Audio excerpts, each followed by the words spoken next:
آج مجھے در حقیقت ماہ رمضان مبارک کے ضمن میں اور اس میں جو روزے کا حکم دیا گیا ہے اس کی جو خصوصی فضیلت اور حکمت ہے اس کے بارے میں کچھ عرض کرنا ہے۔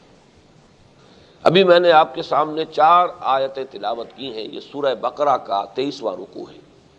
پہلی 2 آیتوں میں میری رائے ان مفسرین کے ساتھ ہے کہ جن کا خیال یہ ہے کہ ان میں رمضان مبارک کے روزوں کا ذکر نہیں ہے، بلکہ ابتداءً نبی اکرم صلی اللہ علیہ وسلم نے صحابہ کرام کو ہر مہینے میں 3 روزے رکھنے کا حکم دیا تھا۔ یہ روزے 13ویں، 14ویں اور 15ویں تاریخ قمری، ان کو ایام 20 اس لیے کہتے ہیں کہ ان کی راتیں بڑی روشن ہوتی، ابیض کی جمع ہے 20، سفید راتوں والے دن 13ویں، 14ویں، 15ویں۔ یہ بعد میں بھی حضور صلی اللہ علیہ وسلم کا معمول رہا ہے کہ آپ اس کا التزام فرماتے تھے نفلی روزوں کی حیثیت سے۔ ہر مہینے میں یہ 3 روزے آپ رکھتے تھے۔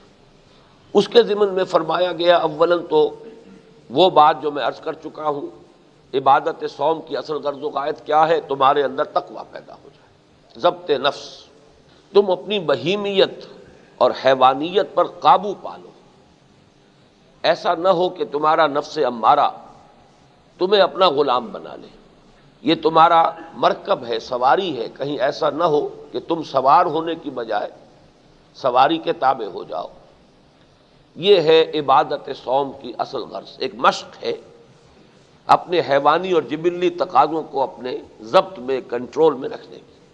کیونکہ اہل عرب اس عبادت سے مانوس نہیں تھے، لہذا ابتداءً انہیں مانوس کرنے کے لیے یہ 3 دن کے روزے ہر مہینے میں رکھنے کا حکم دیا گیا۔ اسی لیے فرمایا ایام معدودات، گنتی کے چند دن ہیں۔ یہ جمع قلت ہے اور اس کا اطلاق 9 سے کم پر ہوگا۔ اس کے ضمن میں 2 رعایتیں دی گئی۔ ایک رعایت یہ کہ اگر کوئی ان ایام 20 میں کوئی شخص بیمار ہے یا سفر پر ہے تو ان میں وہ روزہ قضا کر لے، بعد میں اس کی تعداد پوری کر لے۔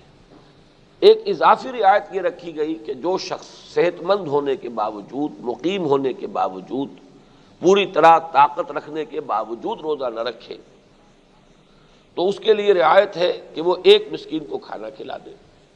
اگر 2 کو کھلائے، 10 کو کھلائے تو یہ اس کے لیے نیکی ہے۔ فمن تطوع خیرا فهو خیر له وان تصوموا خیر لکم۔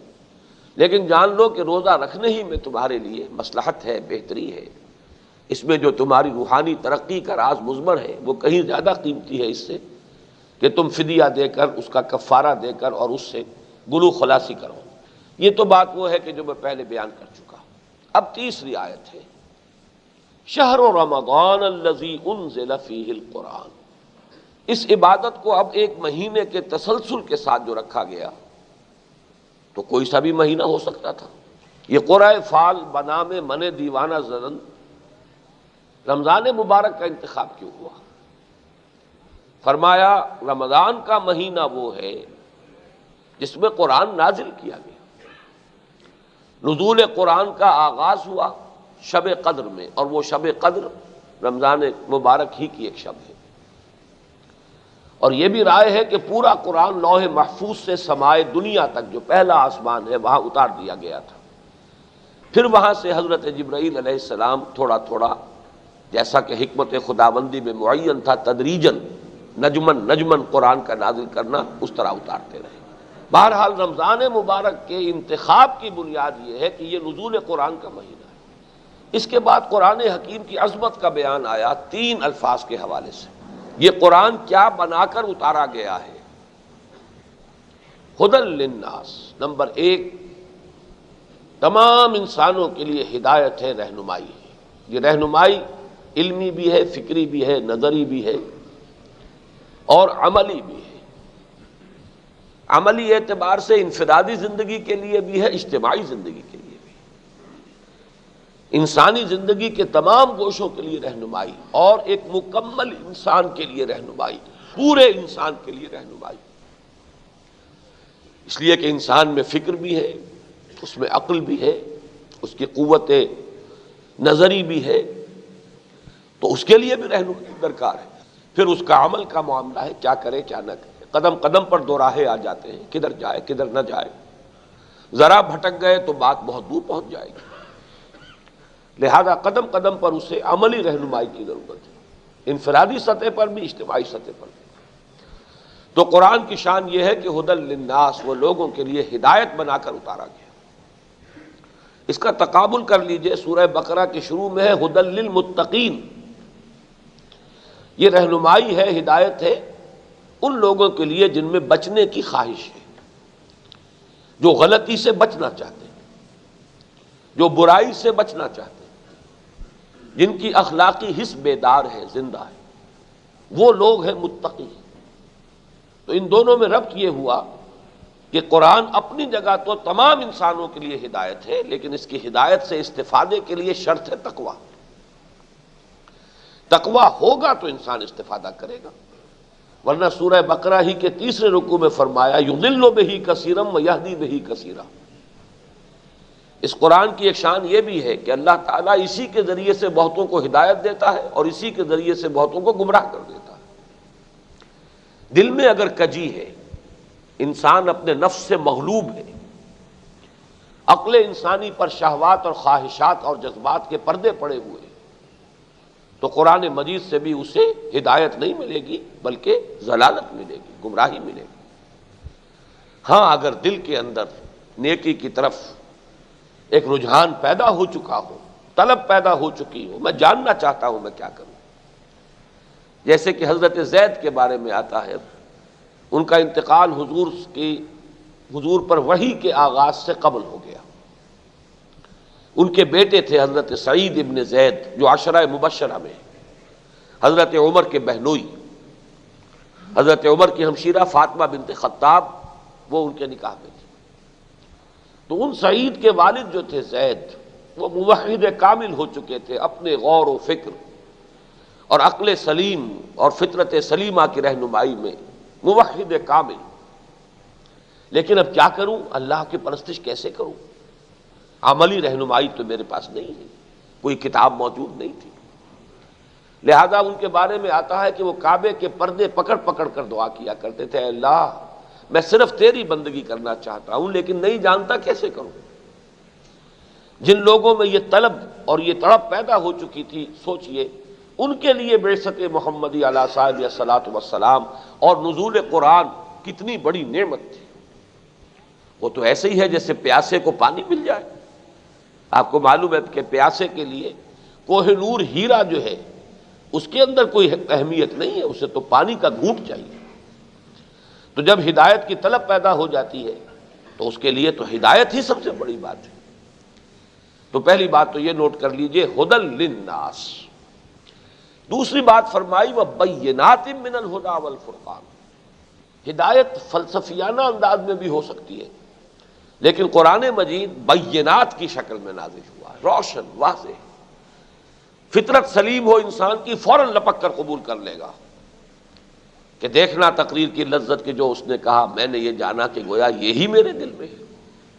بینات من الہدی والفرقان، رہنمائی اور فرق کر دینے والی شے، یہ حق ہے، یہ باطل ہے، یہ صحیح ہے، یہ غلط ہے، یہ راستہ فلاح کی طرف لے جانے والا ہے، یہ راستہ خسارے اور بربادی کی طرف لے جانے والا ہے۔ یہ صلاحیت اور تمیز قرآن مجید کے ذریعے پیدا ہوتی ہے۔ تو ہدایت اور حق و باطل کے مابین فرق و امتیاز کی بینات بن کر قرآن نازل ہوا۔ اب فرمایا فمن شہد منکم الشہر فلیصم۔ اب یہ فا جو یہاں پر ہے، یہ یوں سمجھیے کہ اس نے جوڑ دیا ہے، اس وجہ سے کہ قرآن نزول کے رمضان مبارک نزول قرآن کا مہینہ ہے، جو کوئی بھی تم میں سے اس مہینے کو پائے اور اس میں مقیم ہو، اس پر لازم ہے، فرض ہے کہ وہ اس کے روزہ رکھے۔ لیکن یہ کہ اس کے بعد بھی ایک رعایت برقرار رکھی، کیونکہ یہ کتاب فطرت ہے، ہماری شریعت جو ہے فطرت انسانی کی مطابقت کے ساتھ ہے۔ فمن کان منکم مریضا او علی سفر فعدۃ من ایام اخر، دوہرا کر لے آئے اس بات کو کہ وہ رعایت جو ہے علی حال ہی حسب سابق برقرار ہے، جو بیمار ہو یا سفر پر ہو وہ تعداد پوری کرے دوسرے دنوں میں۔ لیکن وہ جو رعایت تھی کہ چاہے صحت مند بھی ہے انسان لیکن روزہ نہ رکھے تو کفارے کے طور پر، فدیے کے طور پر ایک مسکین کو کھانا کھلا دے، یہ رعایت وڈرا کر دی گئی، یہ اب نہیں ہے۔ امام راضی نے یہ بڑی خوبصورت اصطلاح استعمال کی ہے اس مقام پر، وجوب علی التخییر، کہ ایک تو وجوب ہوتا ہے جس میں اختیار دیا جائے، واجب ہے لیکن چاہے یہ چاہے وہ، ایک آلٹرنیٹو ہے موجود۔ روزہ واجب ہے لیکن اس کا ایک آلٹرنیٹ بھی ہے کہ نہ رکھو تو تم اس کے لیے ایک مسکین کو کھانا کھلا دو۔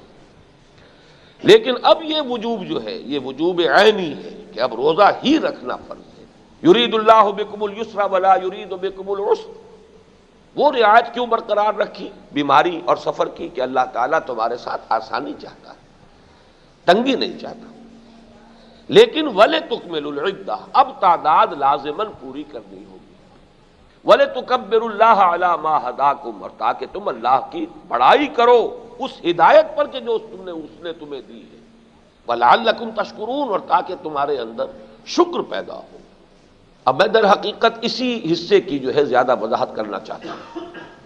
پہلا تو ربط یہ سمجھ لیجئے کہ روزے سے تقوی پیدا ہوتا ہے، یہ تو پہلی آیت سے ثابت ہو گیا، اور تقوی شرط ہے قرآن سے ہدایت اخذ کرنے کی۔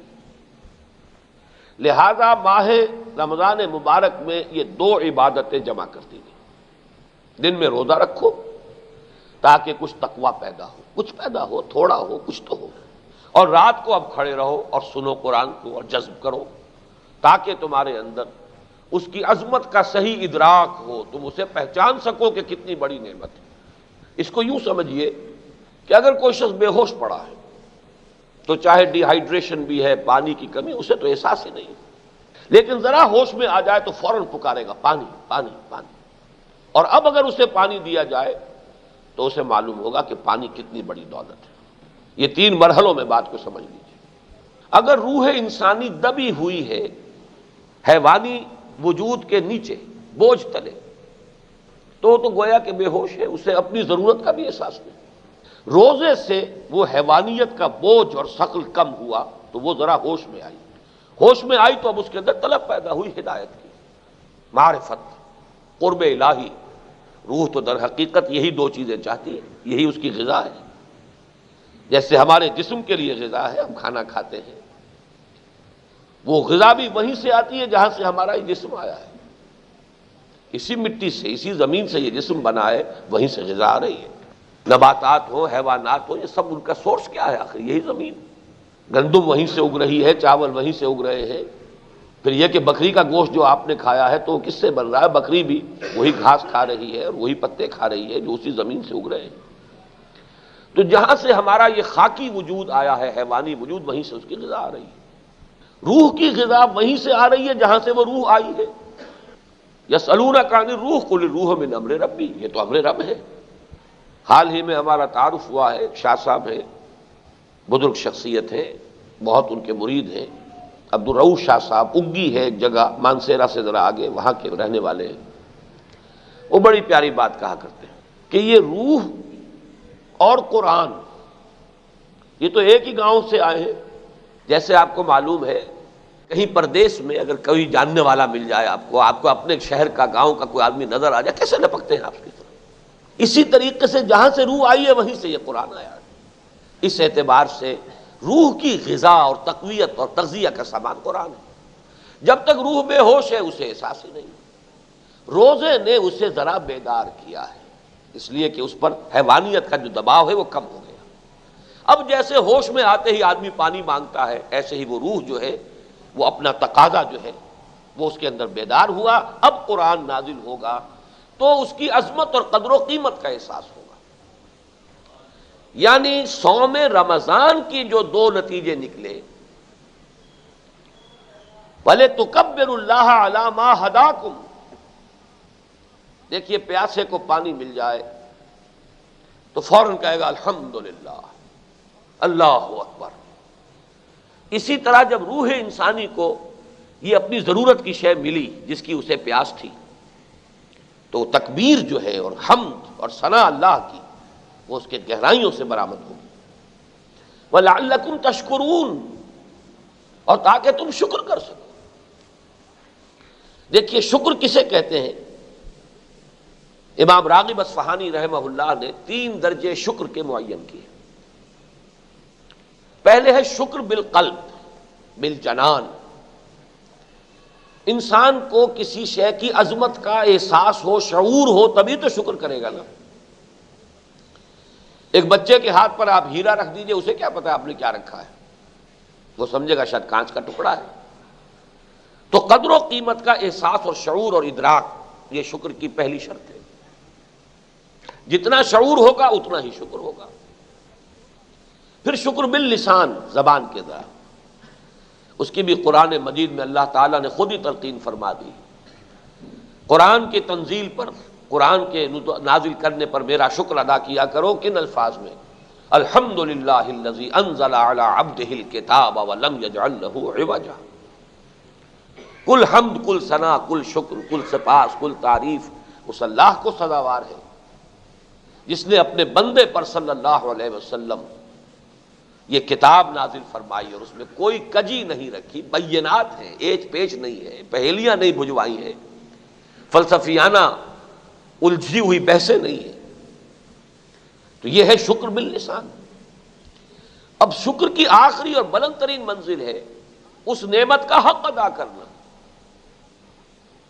میں نے کئی مرتبہ مثال دی ہے سادہ سی، کہ کوئی والد اپنے بچے کے لیے، بیٹے کے لیے کتاب لائے، بڑی قیمتی، بہت ہی عمدہ کتاب۔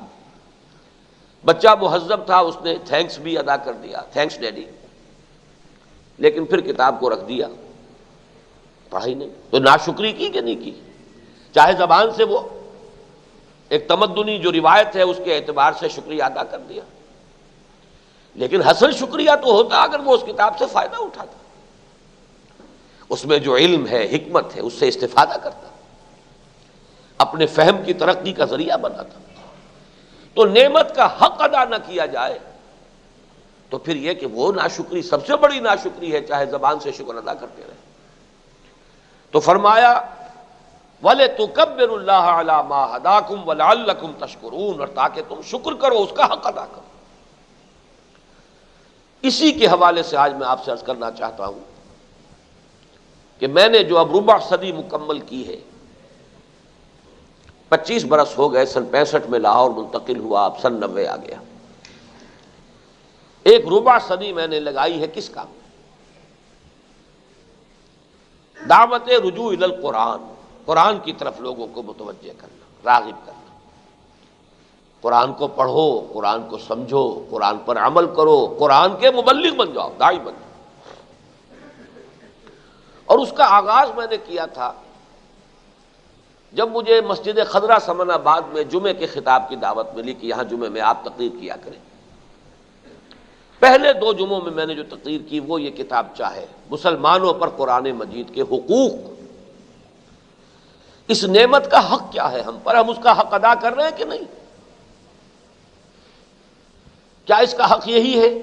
اس وقت زمانے میں صدر ایوب کا دور حکومت تھا اور 1400 سالہ جشن نزول قرآن منایا جا رہا تھا۔ سونے کے تاروں سے قرآن مجید لکھنا شروع کیا گیا، قرات کی محفلیں منعقد ہو گئی۔ وہ شاید قرآن مجید رکھا ہوا ہے وہاں جہاں کبھی وہ بت ہوتا تھا ملکہ کا، اسی جگہ پر۔ میں نے تو جا کر زیارت نہیں کی آج تک، لیکن غالباً ہے، شاید بہت وزنی ہے، 40 من اس کا وزن ہے، واللہ عالم۔ لیکن کیا قرآن کا حق یہ ہے؟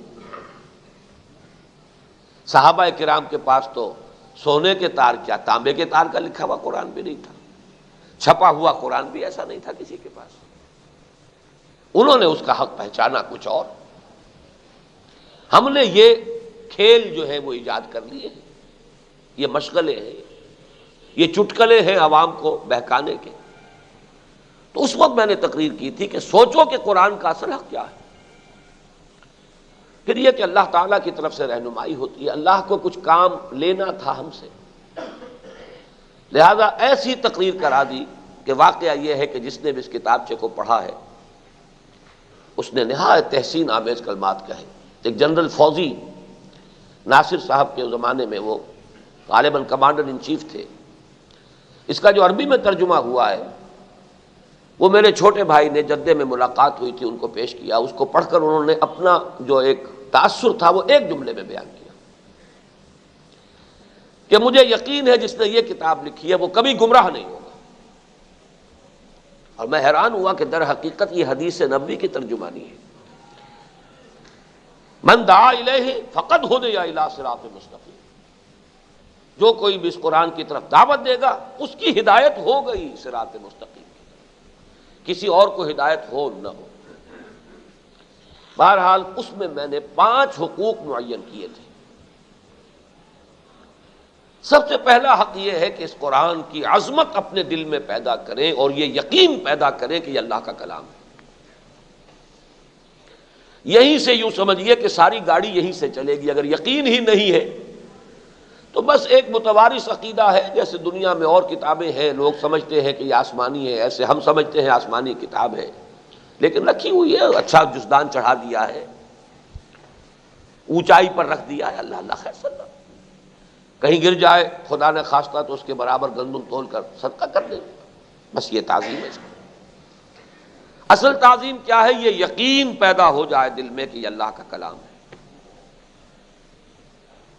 پھر اس کی جو عظمت سامنے آئے گی، پھر معلوم ہوگا کہ اب اس کو پڑھنے کا شوق خود اندر سے پیدا ہوگا.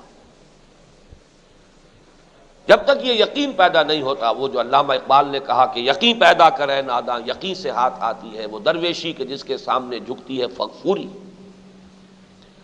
تو پہلی بات یہ ہے کہ یقین پیدا ہو ہمارے اندر. اس میں سوال پیدا ہو سکتا ہے وہ یقین کیسے پیدا ہو؟ قرآن پر یقین کسی خارجی ذریعے سے پیدا نہیں ہو سکتا. قرآن پر یقین قرآن کے ذریعے ہی پیدا ہوگا. آپ اسے پڑھیں گے اور آپ کو اپنے دل کے اندر سے گواہی نکلتی محسوس ہوگی کہ ہاں یہ میری فطرت کی آواز ہے، میری فطرت کی پکار ہے. آپ کی روح پہچان لے گی یہ میرے ہی گاؤں سے آیا ہے. یہ روح کا پہچان لینا جو ہے یہی در حقیقت یقین ہے. جس قدر یہ معرفت اندر ہوگی اتنا ہی اب اس کے بقیہ حقوق جو ہیں عملی، اب ان کو ادا کرنے کے لیے گویا کہ زمین ہموار ہو گئی.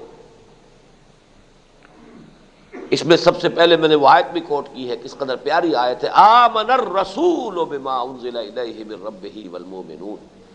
ایمان لائے رسول صلی اللہ علیہ وسلم اس شے پر جو ان پر نازل کی گئی ان کے رب کی طرف سے، اور ایمان لائے اہل ایمان. تو اس قرآن پر سب سے پہلے ایمان لانے والے محمد الرسول اللہ صلی اللہ علیہ وسلم. روح محمدی نے پہچانا ہے کہ ہاں یہ وہیں سے آیا ہے کلام جہاں سے میں آئی. اب اگر یہ ایمان ہمارے اندر بڑھتا چلا جائے تو اس کا دوسرا نتیجہ کیا نکلے گا؟ اب اس کو پڑھنے کے لیے طبیعت خود بخود مائل ہوگی. الذین آتیناہم الکتاب یتلونہ حق تلاوتہ، جنہیں ہم کتاب عطا فرماتے ہیں وہ اس کی تلاوت کرتے ہیں جتنا کہ اس کی تلاوت کا اور جیسا کہ اس کی تلاوت کا حق ہے. تلاوت کے حق کے کچھ ظاہری آداب بھی ہیں. آدمی ادب کے ساتھ بیٹھے، باوضو بیٹھے، قبلہ رو بیٹھے، نیت کو صاف کرے، کتاب ہدایت سمجھے، ارادہ کر لے جو یہ کتاب کہے گی وہ کروں گا، جس چیز سے روک دے گی روک دوں گا، رک جاؤں گا. یہ تمام آداب.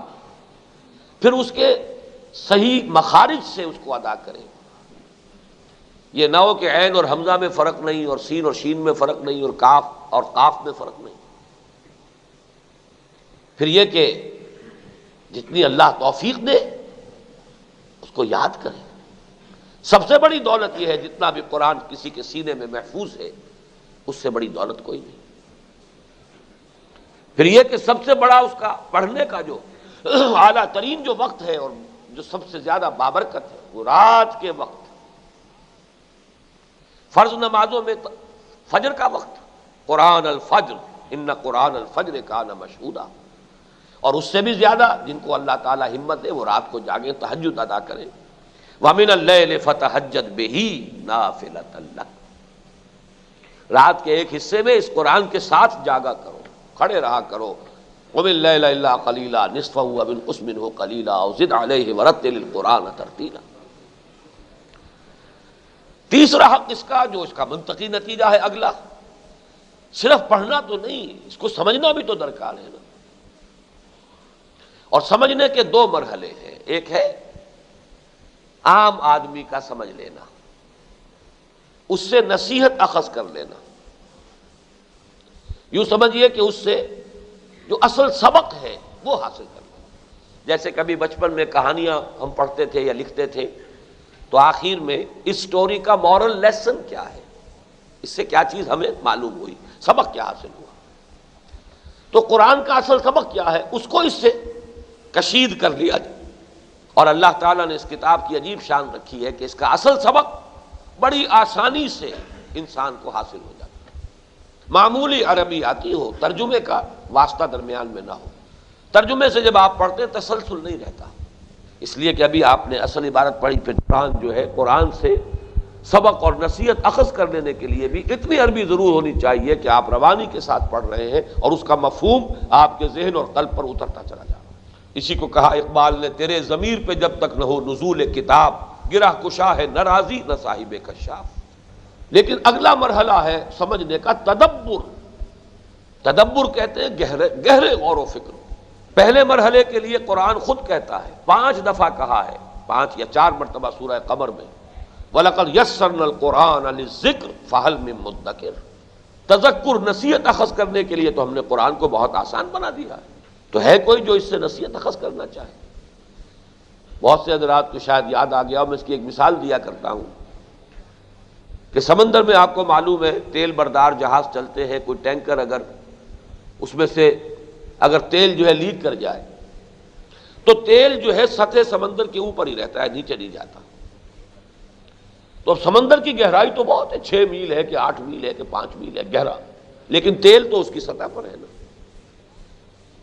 تو قرآن تدبر کے اعتبار سے تو انتہائی گہرا ہے، اس کی کوئی طے ہے ہی نہیں، لیکن اس کا جو سبق ہے وہ اس کی سطح پر موجود ہے، وہ تمثیل بہترین ہے۔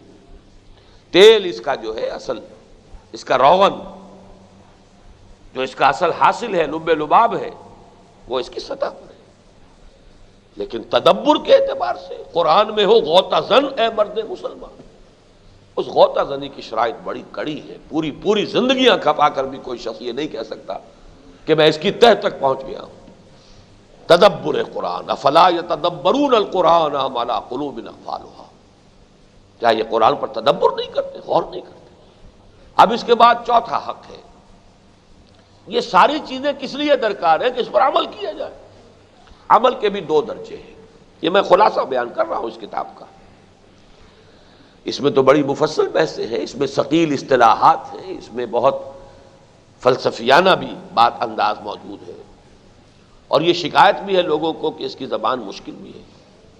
یہ میری مشکل ہے کہ میں مشکل ہی لکھ پاتا ہوں، آسان زبان جو ہے تقریر میں تو میں استعمال کر لیتا ہوں، تحریر میں مجھے کرنے کی عادت نہیں۔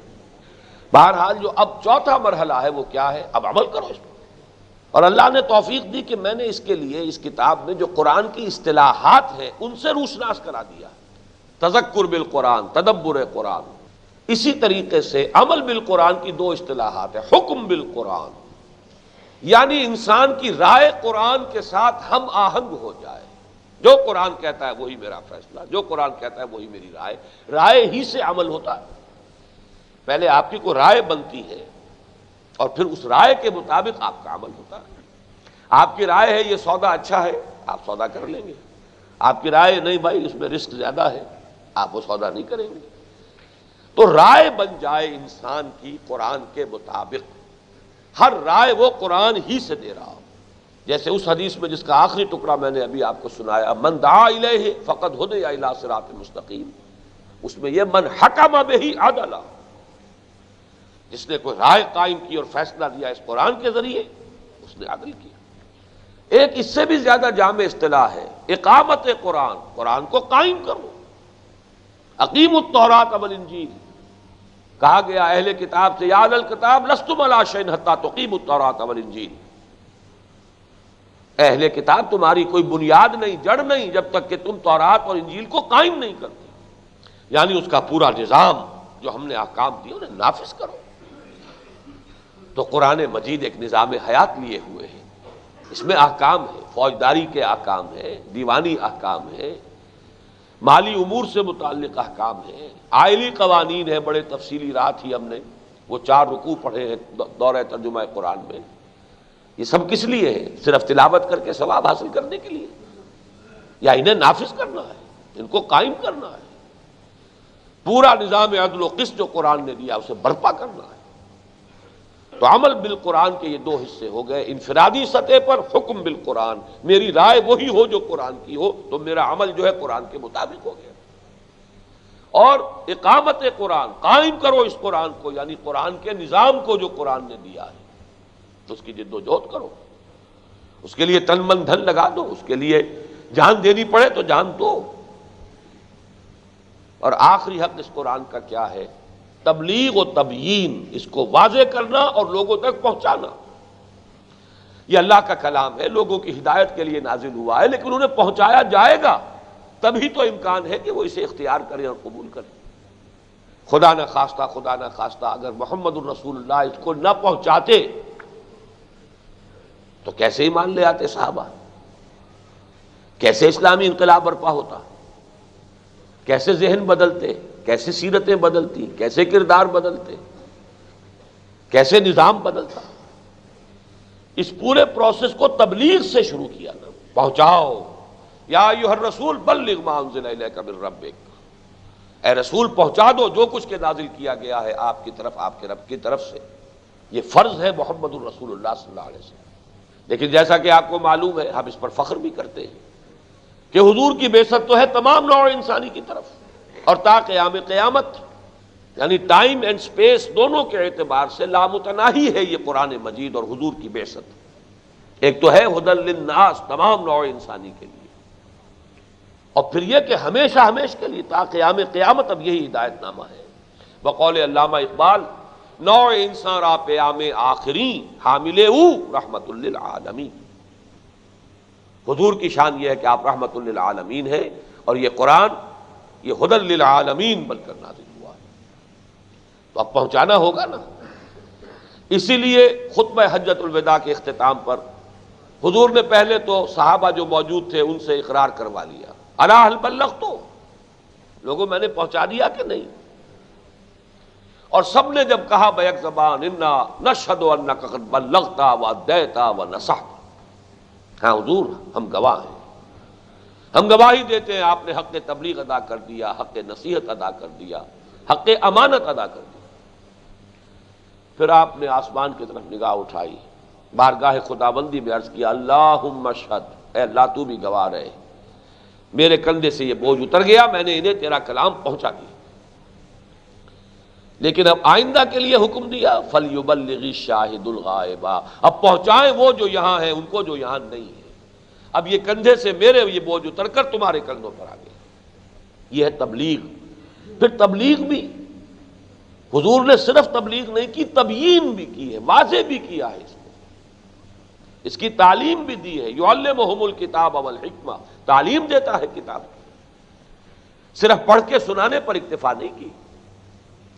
هو الذی بعث فی الامیین رسولا منہم یتلو علیہم آیاتہ ویزکیہم ویعلمہم الکتاب والحکمہ، وہی ہے اللہ جس نے اٹھایا امیین میں ایک رسول انہی میں کا، جو انہیں اس کی آیات پڑھ کر سناتا ہے، ان کا تزکیہ کرتا ہے، انہیں تعلیم دیتا ہے کتاب اور حکمت۔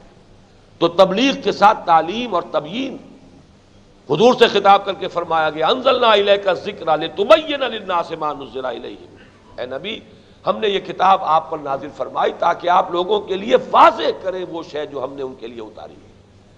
تو دیکھیے پہلے سے چلیے، پہلا حق ایمان اور تعظیم، دوسرا حق تلاوت اور ترتیل، رتل القرآن ترتیلا، تیسرا حق تذکر اور تدبر، چوتھا حق حکم اور اقامت، پانچواں حکم تبلیغ اور تبیین۔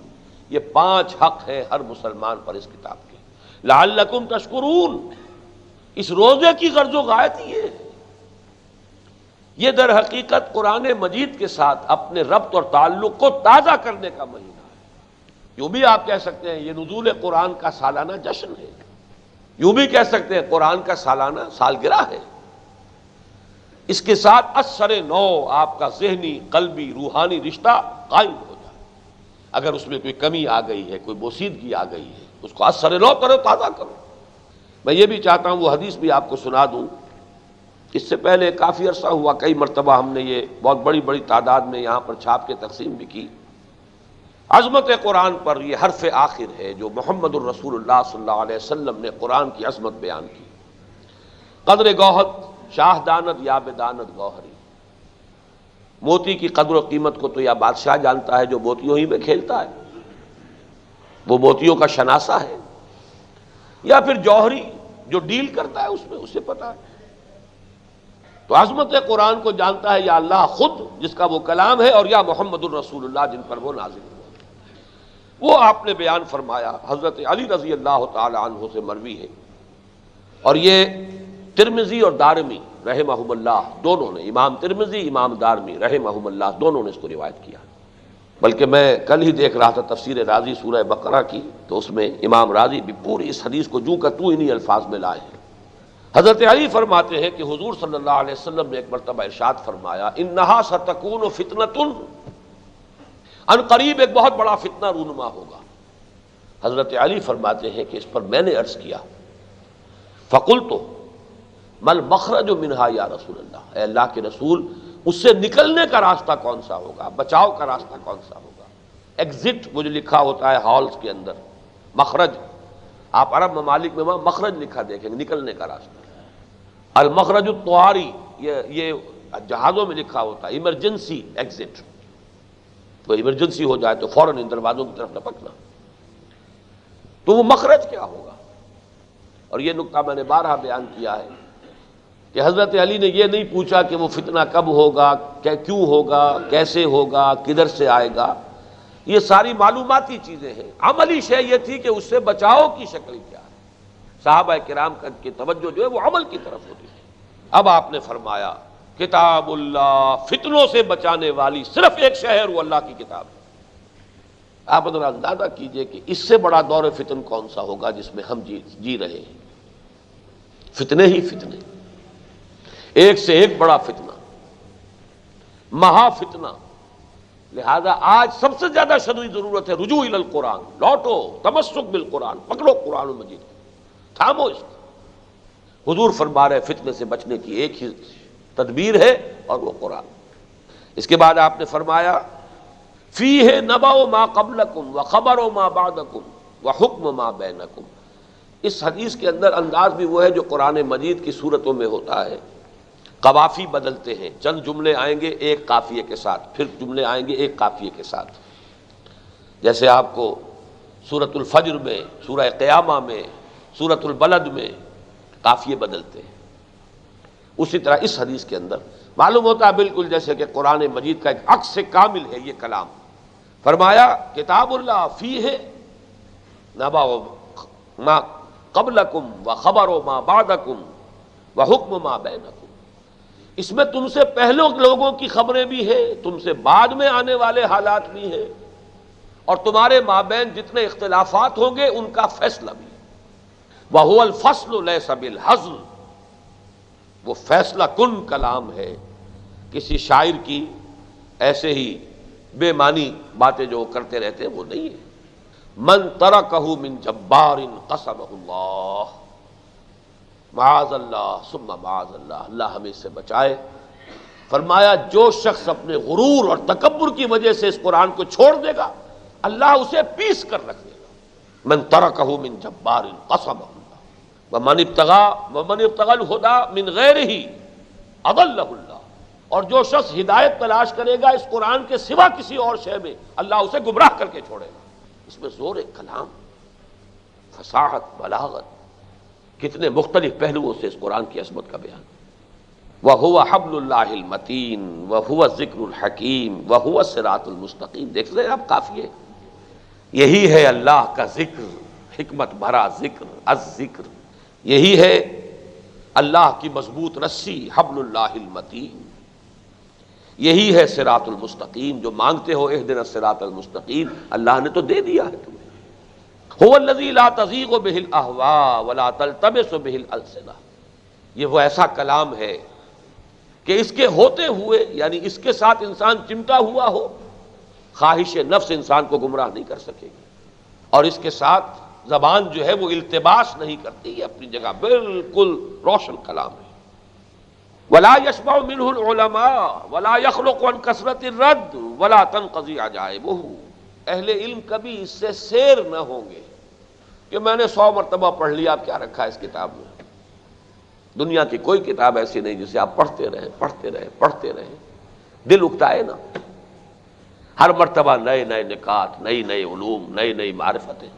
100 مرتبہ آپ ایک مقام سے گزرے تھے، لیکن 101ویں مرتبہ اچانک محسوس ہوگا یہاں تو یہ بات بھی تھی جس کی طرف میرا ذہن آج تک نہیں گیا۔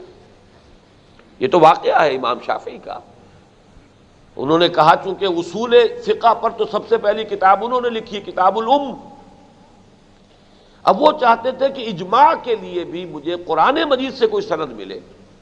300 مرتبہ قرآن پڑھ گئے اور انہیں قرآن مجید میں اجماع کی سند نہیں ملی۔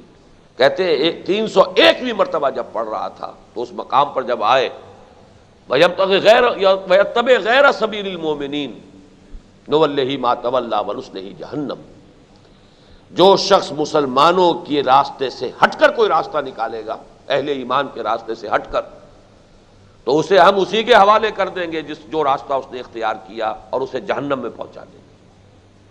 معلوم ہوا کہ اہل ایمان کا اجماع اللہ کی نگاہ میں اتنی اہمیت رکھتا ہے۔ اس آیت سے انہیں اجماع کے لیے دلیل مل گئی۔ تو لا یشبع منہ العلماء، علماء اس سے کبھی سیر نہ ہوں گے۔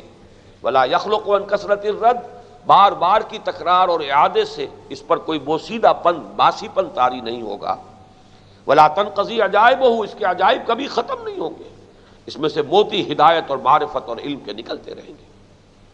هو الذی لم تنتہ الجن اذ سمعتہ حتی قالوا انا سمعنا قرآنا عجبا یہدی الی الرشد فآمنا بہ، یہ وہ کلام ہے کہ جیسے ہی جنوں کی ایک جماعت نے اسے سنا، پکار اٹھے، ہم نے ایک بڑا عجیب، نہایت حسین، دل کو لبھانے والا کلام سنا ہے، ہم فوراً ایمان لے آئے۔ قرآن مجید ایک مرتبہ ان جنوں نے سنا اور وہ داعی بن گئے۔ یا قومنا اجیبوا داعی اللہ، فوراً اپنی قوم کی طرف، جنات کی قوم کی طرف گئے ہیں۔ انہوں نے کہا کہ اے ہماری قوم کے لوگوں، یہ جو اللہ کی طرف بلانے والا ہے، اس کی پکار پر لبیک کہو، ہم تو ایمان لے آئے۔ فآمنا فلن نشرک بربنا احدا، پوری سورہ جن جو ہے وہ اسی موضوع پر تو ہے۔ اب اس کے بعد وہ 4 جملے آئے ہیں۔ من قال بہ صدق، جس شخص نے اس قرآن کی بنیاد پر کوئی بات کہی اس نے سچ کہا، یہ تو ہے ہی الحق۔ ومن عمل بہ اجر، جس نے اس پر عمل کیا اس کا اجر محفوظ ہے اللہ کے ہاں۔ ومن حکم بہ عدل، جس نے اس کے مطابق فیصلہ کیا اس نے عدل کیا۔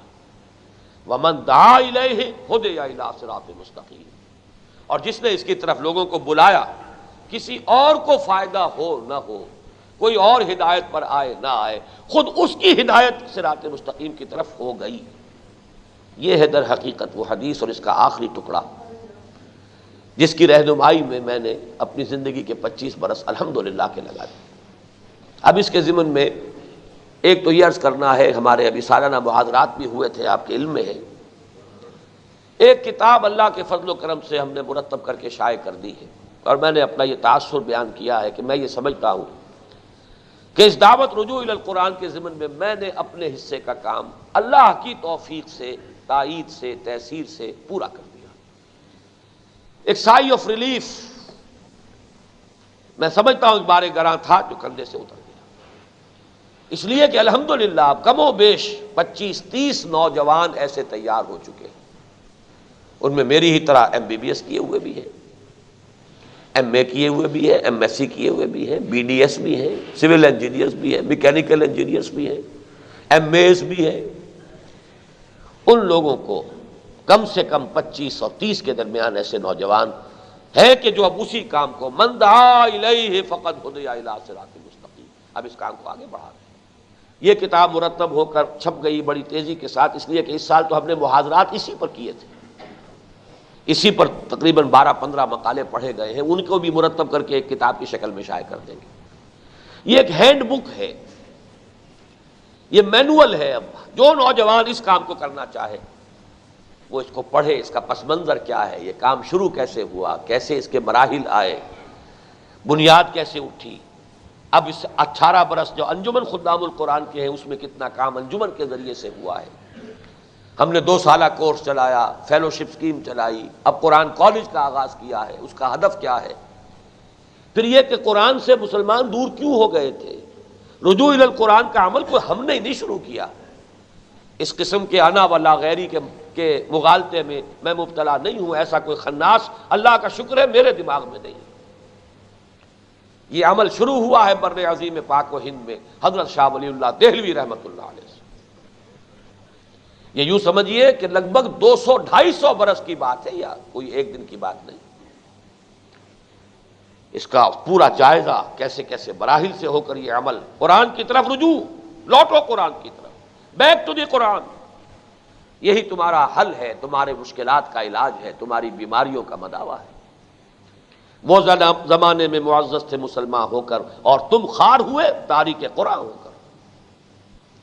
خار از مہجوری قرآن شدی، شکوہ سنجے گردش دوران شدی، اے چو شبنم بر زمیں افتندئی در بغل داری کتابیں. لہذا ہمارے قومی مسائل کا حل بھی یہی ہے، ہمارے ملک کی عظمت کا راز بھی اسی میں ہے. ہندوستان کے مقابلے میں، بھارت کے مقابلے میں ہمارا اصل ہتھیار یہی ہے. وہ جو بریفنگ ہوئی تھی پرائم منسٹر کی، وہاں یہ کہہ کر آیا ہوں کہ آپ صرف ہتھیاروں پر اعتماد کرتی ہیں. ہتھیار ٹھیک ہے، وہ بھی اعدوا لہم ما استطعتم فرض ہے، اسلحہ فراہم کرو، لیکن ہمارا اصل ہتھیار وجاہدہم بہ جہادا کبیرا، اس قرآن کے ذریعے سے جہاد کرو. اس قرآن کے کا جو ہے حملہ کہیے، آفینسو کہیے، وہ انسان کے ذہن پر ہوگا، اس کے دل پر ہوگا. آج کل آپ کو معلوم ہے نا، گیس وارفیئر بھی ہوتی، گیس چھوڑ دی ہے زہریلی. اب معاوف ہو کر رہ گئے سب کے سب، ہتھیار رکھے ہوئے ہیں، مفلوج اور معاوف ہو گئے تو ہتھیار کیا کام کریں گے. تو معاذ اللہ وہ مثال اس کے شایان شان نہیں ہے، لیکن ایک پہلو سے مشابہت ہے. قرآن کا فکر وہ جا کر فتح حاصل کرے گا، وہ دلوں کو فتح کر لے گا. مجھے پیارا مصرع یاد آیا، جو دلوں کو فتح کر لے وہی فاتح زمانہ. ہمارے پاس تو دلوں کو فتح کرنے والی، ذہنوں کو فتح کرنے والی یہ چیز ہے قرآن مجید. اور اللہ نہ کرے کہ ہمیں یہ خواہش ہو کہ ہماری حکومت قائم ہو. ہمیں تو اپنی حکومت نہیں چاہیے، اللہ کی حکومت چاہیے. بھارت کے لوگ اگر اسلام لے آئیں، ان کی حکومت ہو، انہیں مبارک ہو. اللہ کی حکومت قائم ہو جائے. جیسا کہ شاہ ولی اللہ دہلوی کے حوالے سے میں نے عرض کیا، آج عجیب ہے اتفاق کہ میں دعوت رجوع القرآن کا نقطۂ آغاز بھی شاہ ولی اللہ کو قرار دے رہا ہوں. اور ان کا قول جو ہے میں نے آپ کو سنایا ہے، تفہیمات الہیہ ان کی کتاب ہے، جس میں انہوں نے یہ لکھا ہے کہ ایک وقت آئے گا کہ ہندو قوم کی جو اعلیٰ ذات کے لوگ ہیں ان کی اکثریت ایمان لے آئے گی، اسلام قبول کرے گی.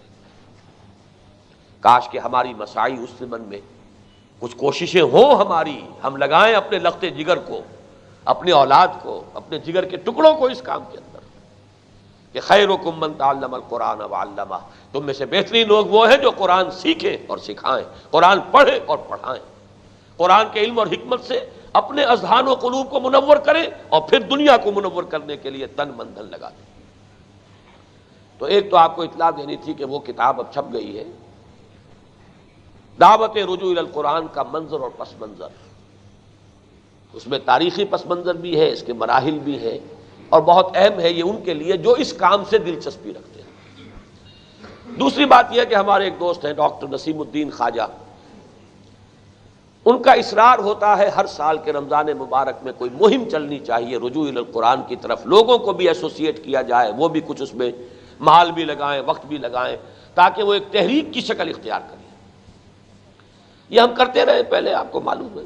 ایسا بھی ہوا ہے کہ اس قرآن مجید کے حقوق کا ایک سستا ایڈیشن 1,00,000 تعداد میں چھاپا گیا. لوگوں نے اس کے آرڈر لیے تھے، ہزار کتاب لی تھی، اور وہ پھر انہوں نے تقسیم کی، پھیلائی، عام کی. میرا تو ذہن ادھر نہیں تھا. میں یہ سمجھتا ہوں کہ جو نمازی اس مسجد میں آتے ہیں ان میں سے اکثر و بیشتر ان چیزوں سے واقف بھی ہیں. اسی لیے میں بار بار کئی سال سے میں نے عظمت صوم پر بھی تقریر نہیں کی.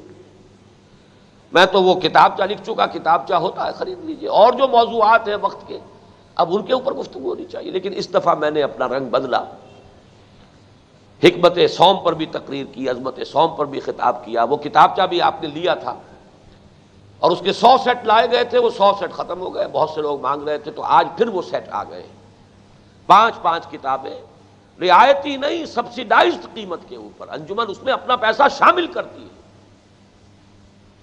وہ آپ کو سیٹوں کی شکل میں مل جائے گا، 10 روپے کا ایک سیٹ جیسے کہ پہلے آپ نے لیا تھا۔ تو ڈاکٹر نسیم الدین خواجہ صاحب نے چونکہ بہت اصرار کیا، تو اس مرتبہ پھر ہم یہ کوشش کر رہے ہیں کہ آپ اس رمضان مبارک کو منائیں، جیسے آپ تہوار مناتے ہیں نا، یہ تہوار ہے ہمارا، یہ جشن ہے نزول قرآن کا، خود بھی قرآن کے ساتھ اپنے تعلق کو تازہ کریں، اور اس کی ایک بہترین شکل نہ معلوم دنیا میں کونوں کونوں میں کتنے لوگ ترستے ہوں گے کہ ہم لاہور میں نہیں ہیں کہ دورہ ترجمہ قرآن میں شامل ہو سکے۔